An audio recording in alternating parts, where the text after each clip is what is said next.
Hello नमस्ते, how are you all today. आज का जो हमारा वीडियो है वो डेमोन्स्ट्रेशन वीडियो है और आज की जो मेहंदी है डेमोन्स्ट्रेशन की वो मैं अपने हाथ पे कर रही हूँ। जो लोग मुझे रेगुलरली फॉलो करते हैं वो जानते हैं कि मुझे अपने खुद के हाथ में मेहंदी लगाना पसंद नहीं है, ज़्यादा पसंद नहीं है, इसलिए क्योंकि मेरे हाथ बहुत ही छोटे हैं और उस मेरे हाथ में जो बोन्स है, वाइन्स है, वो इतनी प्रोमिनेंट है कि पाम में हाथ लगाती हूँ जब पाम के फ्रंट बैक साइड पे, तो वो इतने अच्छे से वो आती नहीं है, डिज़ाइन ड्रॉ नहीं हो पाती है। तो इसलिए मैं अपने हाथ में मेहंदी लगाना अवॉइड करती हूँ। लेकिन ये एक खूबसूरत डिज़ाइन है जिसके सारे एलिमेंट्स मैं आपको सिखा चुकी हूँ। जैसे इसमें मैंने एक लीफ का शेप लिया है, बॉर्डर्स ली है, जो फिलर एलिमेंट्स है, पिकॉक है, फिर एक गल्फ का रोज़ लिया है, फिर एक अभी लेटेस्ट स्टाइल में जो नेटिंग चल रही है वो लिया है। उन सब के मैंने ट्यूटोरियल बना के रखे हैं और मैं जब भी, जैसे मैं बताती हूँ कि मैं डेमोन्स्ट्रेशन वीडियो करती हूँ, तो जो भी मैं ट्यूटोरियल आपको सिखा चुकी हूँ, जो भी एलिमेंट्स उसको किस तरह से हम यूज़ करते हैं मेहंदी में, वो मैं डेमोन्स्ट्रेशन वीडियो में दिखाती हूँ। तो आज मैंने ये सब जो मॉडर्न डिज़ाइन में यूज़ हो रहा है अभी, वही सारे एलिमेंट्स लिए हैं और उसके ट्यूटोरियल की सारी लिंक, जो भी एलिमेंट्स मैंने यूज़ किए हैं उसके जो ट्यूटोरियल्स हैं वो सारी की सारी लिंक आपको डिस्क्रिप्शन बॉक्स से मिल जाएगी। अब ये तो रही डिज़ाइन की बात, और आप डिज़ाइन देखते रहो कि मैं किस तरह से डिज़ाइन को एक के बाद एक एलिमेंट्स को कंस्ट्रक्ट कर रही हूँ। तो इससे आपको वो सीखना भी मिलेगा कि अब जब डिज़ाइन क्रिएट करते हैं, लेआउट क्रिएट करते हैं, तो हम डिज़ाइन किस तरह से ड्रॉ करते हैं। अब इस वीडियो में मैं एक्चुअली एक दो सवाल के जवाब भी देना चाहती हूँ, क्योंकि पिछले हफ्ते में जो दो सवाल मुझसे ज़्यादातर पूछे गए हैं वो ये है कि एक, सबसे पहला कि हम स्पीड कैसे बढ़ाएं, और जहाँ तक मुझे याद है इस सवाल का जवाब मैं दे चुकी हूँ कि आप अपनी स्पीड पे प्लीज़ कंसंट्रेट मत कीजिए। स्पीड बिल्कुल भी इम्पोर्टेंट नहीं है। आप अच्छे से, खूबसूरत से, स्लो स्पीड के साथ बहुत खूबसूरत डिज़ाइन बनाएंगे तो प्रैक्टिस के साथ आपकी स्पीड भी आ जाएगी धीरे धीरे। और ये बात मैं इतनी बार दोहरा चुकी हूँ कि मुझे लग रहा है कि आई थिंक मैं हर एक वीडियो में ये बात बताती हूँ कि स्पीड इम्पॉर्टेंट नहीं है, नीटनेस, क्लीनलीनेस, ब्यूटीफुल वर्क बहुत ज़्यादा इम्पॉर्टेंट है आपका। अब जैसे आप लोगों को मालूम है खाना मेरी कमज़ोरी है, तो मैं उसी का एक उदाहरण दूंगी कि आप चपाती बनाते हो, आप बोलते हो कि मैं 1 घंटे में 100 चपातियाँ बना सकता हूँ या बना सकती हूँ, लेकिन वो चपाती आप इतनी स्पीड में बनाओगे, उसमें ना तो कोई शेप प्रॉपर है, ना तो वो अच्छी तरह से सेकी गई है, वो कच्ची पकी है, लाइक कोई ठिकाना नहीं है उस चपाती का। लेकिन आप उसी 1 घंटे में परफेक्ट 20 चपातियाँ बनाते हो जो परफेक्टली राउंड है, परफेक्टली वो फुली हुई है, फुल्का चपाती है और इतनी सॉफ्ट चपाती है, अच्छे से पकी हुई चपाती है। तो कौन सी चपाती खाना आप पसंद करोगे? घंटे में जो आपने कच्ची पकी 100 चपातियाँ बनाई है वो, या जो 20 चपातियाँ बनाई है वो? वो 100 चपाती इतनी स्पीड में बनाई है, चलो आप सस्ते दामों में बेच भी दोगे तो आप अपना कॉस्ट कवर कर लोगे, लेकिन वही चपाती आप अच्छे से, धीरे से, खूबसूरती से बनी है तो वो अच्छे दामों में आप बेच पाओगे। तो यहाँ पे आप देखिए कि क्वांटिटी इम्पॉर्टेंट नहीं है, लेकिन क्वालिटी इम्पॉर्टेंस है। तो यही बात लागू पड़ती है मेहंदी में भी कि आपने बहुत खूबसूरती से अगर कोई डिज़ाइन रचाई है तो आपको काम ज़्यादा मिलेगा। आपका काम देख करके, आपका काम बहुत खूबसूरत है तो वो काम देख के आपको काम ज़्यादा मिलेगा।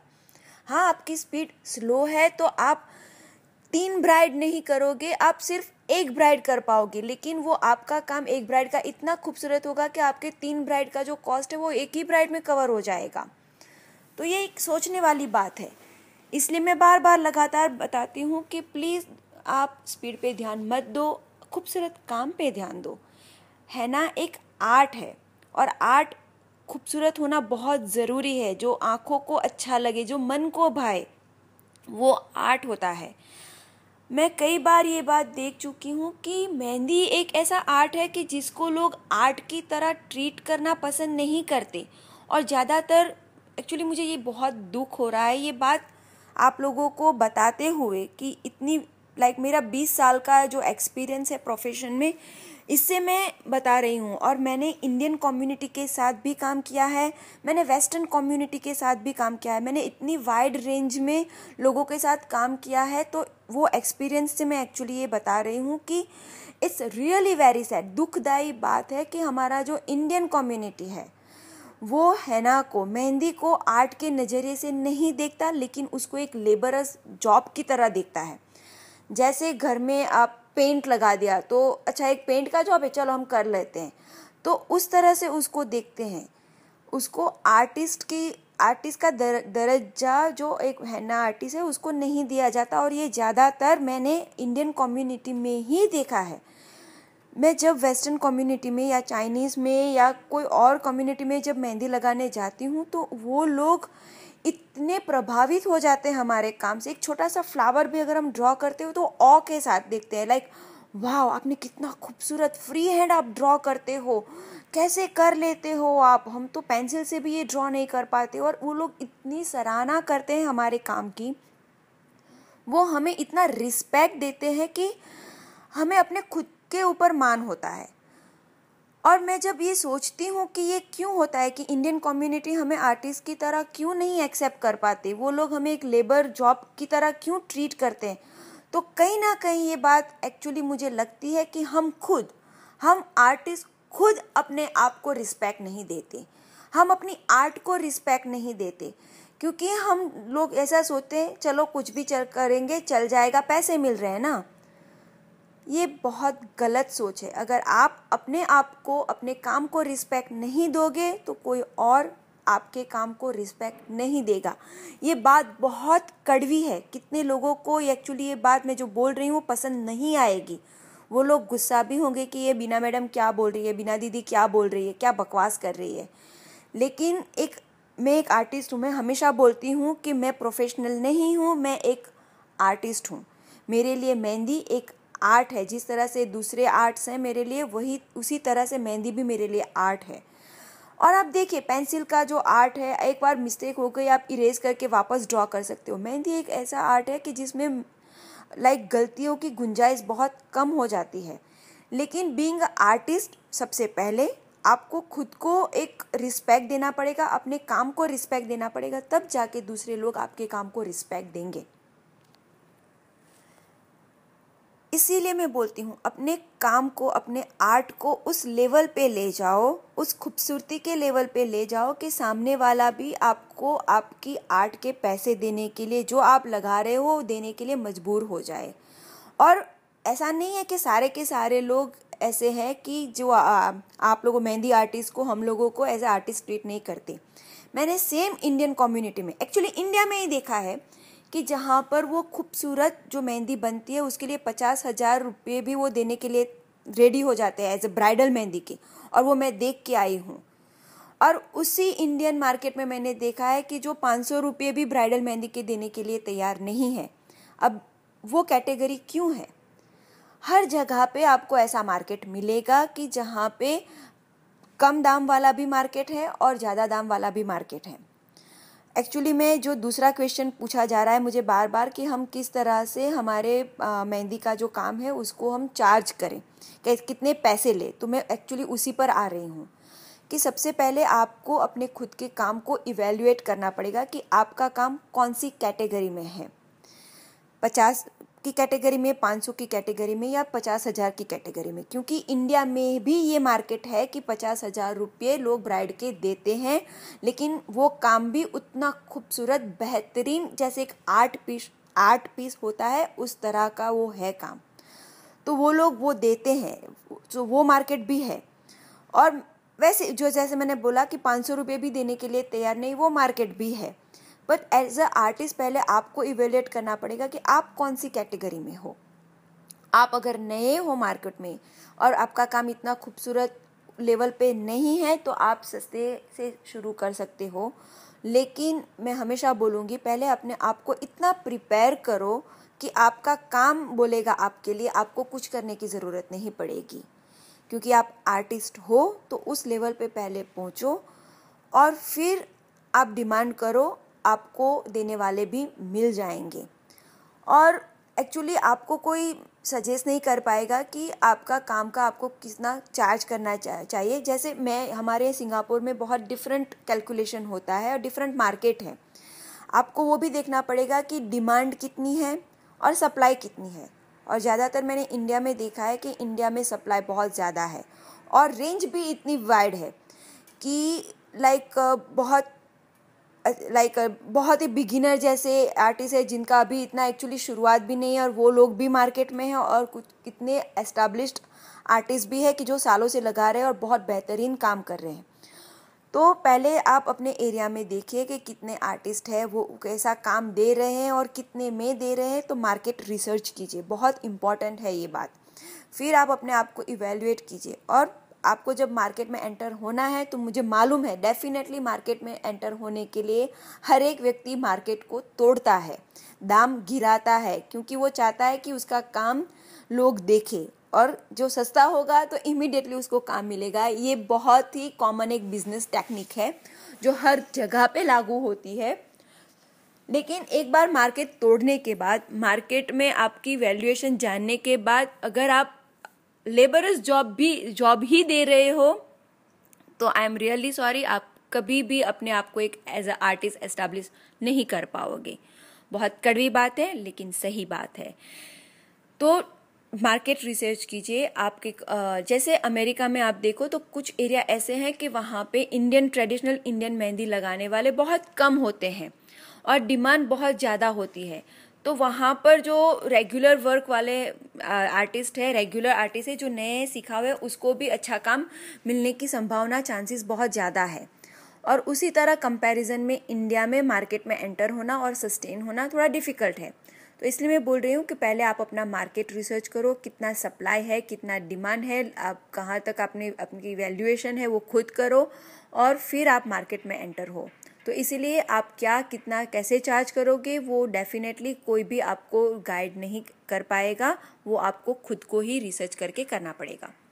जैसे मैंने पहले भी बताया कि मैंने देखा है कि 500 रुपये भी ब्राइड के लिए लोग देने के लिए तैयार नहीं होते। कुछ मार्केट ऐसे भी हैं, कुछ डिमांड ऐसी भी है, लेकिन वही मार्केट में मैंने देखा है कि वो साइडर्स के लिए, जो गेस्ट होते हैं उनके लिए भी वो लोग बोलते हैं कि नहीं, हमारे गेस्ट को खुशी मिलनी चाहिए, उनको जो लगाना है वो लगाओ, 3000 रुपीज़ 4000 रुपीज़ तक भी आप हमारे गेस्ट को लगा सकते हो। वो मार्केट भी मैंने देखा है। इसीलिए मैं बोल रही हूँ कि आपका काम आपके लिए बोलना चाहिए, नहीं कि आपका दाम आपके लिए बोलना चाहिए। अगर आपका काम बेहतरीन होगा तो वो भी आपको मार्केट मिल जाएगा जो आपकी काम की कद्र करेगा। और हो सके तो मैं ये बात सजेस्ट करती हूँ कि मुझे इंडिया में ये बात बहुत अच्छी लगती है कि वो लोग टीम में काम करते हैं। जब भी वो ब्राइड लगाने जाते हैं तो 3 या 4 लोगों की टीम जाती है। तो वो एक आदमी सिर्फ एक हाथ लगाएगा और दूसरा हाथ लगाएगा, फिर एक पैर लगाएगा, तो वो काम में वो टाइमिंग कम हो जाता है। जब सोचो एक आदमी पूरी ब्राइड करता है, जैसे सिंगापुर में हमें करना पड़ता है पूरी ब्राइड, तो अकेला एक व्यक्ति 6 से 7 घंटा वो लगाएगा ब्राइड को मेहंदी लगाने में। आर्टिस्ट खुद भी थक जाएगा लगाते लगाते, और डेफिनेटली वो जो थकावट होती है वो आपके काम में भी दिखेगी, और फिर वो ब्राइड जो लगाने वाली होती है वो भी थक जाएगी। तो वो सामने वाला आदमी थक रहा है, इसलिए आप स्पीड पकड़ने की कोशिश कर रहे हो, इसलिए आपका काम अफेक्ट हो रहा है। तो हो सके तो आप टीम में काम करो, तो आप एक्चुअली एक दिन में ज़्यादा ब्राइड्स भी अटेंड कर पाओगे और आपका काम भी एक्चुअली अफेक्ट नहीं होगा, वो बहुत बेहतरीन रहेगा। वो मेंटालिटी छोड़ दीजिए कि अरे हमारे पास एक पूरी केक है, हम खा पाए या ना खा पाए, जिस तरह से भी हो जाए, हम मुंह में दबा के ठुसा के वो केक हम ही कंप्लीट करेंगे, लेकिन हम केक वो किसी के साथ शेयर नहीं करेंगे। अगर ये मेंटालिटी है तो प्लीज़ चेंज करो।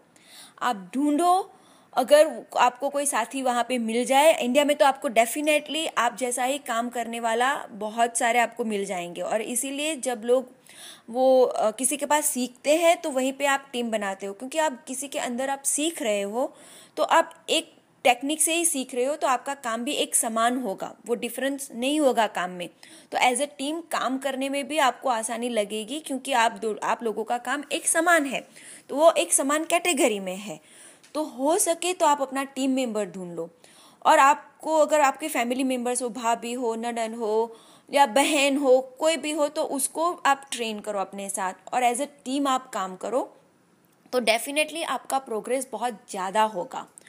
ये सिंगापुर में मैं एक्चुअली ये बात बहुत सालों से फेस कर रही हूँ। मैं भी चाहती हूँ कि कोई मेरी टीम मेरे साथ हो, ताकि हम अच्छे से वो ब्राइड का काम कर सके। इसलिए एक्चुअली मैं ज़्यादातर ब्राइडल लेना अवॉइड करती हूँ। ये एक्चुअली बहुत दर्दनाक बात है मेरे लिए, क्योंकि वो काम मुझे इतना सेटिस्फेक्शन नहीं देता, क्योंकि मैं थक जाती हूँ और ब्राइड भी थक जाती है। और जब तक मैं पैरों की डिज़ाइन तक पहुँचती हूँ तो मुझे ऐसा लगता है कि मैं पता नहीं क्या लगा रही हूँ, क्योंकि मेरा दिमाग अभी काम करना बंद हो चुका है। तो मैं भी सोचती हूँ कि मुझे ऐसा कोई मिले जो मेरे लेवल का और मेरी टेक्निक से वो कर रहा हो। और एक्चुअली सिंगापुर में ये बात मैं बहुत चैलेंजिंग इतने सालों से फेस कर रही हूँ कि यहाँ पे बहुत सारे आर्टिस्ट हैं और बेहतरीन आर्टिस्ट हैं, लेकिन हर एक का अपना एक डिफरेंट तरीका है, क्योंकि यहाँ पर ज़्यादातर सेल्फ टॉट आर्टिस्ट बहुत है, तो दर एक का अपना खुद का एक तरीका है। और जब हम ब्राइडल करते हैं तो हम डेफिनेटली चाहते हैं कि हमारे साथ एक समान कैटेगरी का ही आर्टिस्ट हो, तो हम एक तरह की डिज़ाइन सामने वाले को लगा सके। तो प्लीज़ मैं एक बार वापस दोहराती हूँ, स्पीड पे कंसंट्रेट मत करो, अपने बेहतरीन काम पे कंसंट्रेट करो। आपकी वैल्यूएशन, आपकी रिस्पेक्ट पहले आप खुद करो, तभी आपको एक आर्टिस्ट का दर्जा सामने वाला भी देगा। और आप अपनी मार्केट में क्या चार्ज कर सकते हो, उसके लिए प्लीज़ आप अपने मार्केट का रिसर्च करो, डिमांड क्या है, सप्लाई क्या है, और फिर आप मार्केट में एंटर होने के लिए किस पॉइंट से आप एंटर हो सकते हो, वो आप खुद ही आपको डिसाइड करना पड़ेगा। आई होप आपको मेरा आज का जो मेहंदी का डेमोन्स्ट्रेशन है वो भी अच्छा लगा होगा। और जो बात मैंने कही है, हाँ कड़वी है, लेकिन अगर आप अग्री करते हो और आपको लगता है कि हाँ मेरी बात में कहीं ना कहीं सच्चाई है, तो आप अपने कमेंट के ज़रिए मुझे प्लीज़ बताइए। और हो सके आपके अलग नज़रिए को मैं देखूं। ये मेरा एक्सपीरियंस है, मेरा परसेप्शन है जो मैं आपके साथ शेयर कर रही हूँ। आपका परसेप्शन, आपका एक्सपीरियंस कुछ और भी हो सकता है, तो प्लीज़ आप डेफिनेटली वो हमारे साथ शेयर कीजिए, तो मुझे एक और नज़रिया, आपका नज़रिया भी देखने का मौका मिलेगा। तो हम वापस जल्द मिलते हैं प्रैक्टिस 4 के साथ, लेकिन प्रैक्टिस 4 तक मैं जाऊँ, प्लीज़ आप अपनी प्रैक्टिस 3 कंप्लीट कीजिए। तो फिर जल्द मिलते हैं, तब तक के लिए मैं आपसे विदा लेती हूँ। Bye bye everyone, thank you everyone, see you, bye, take care.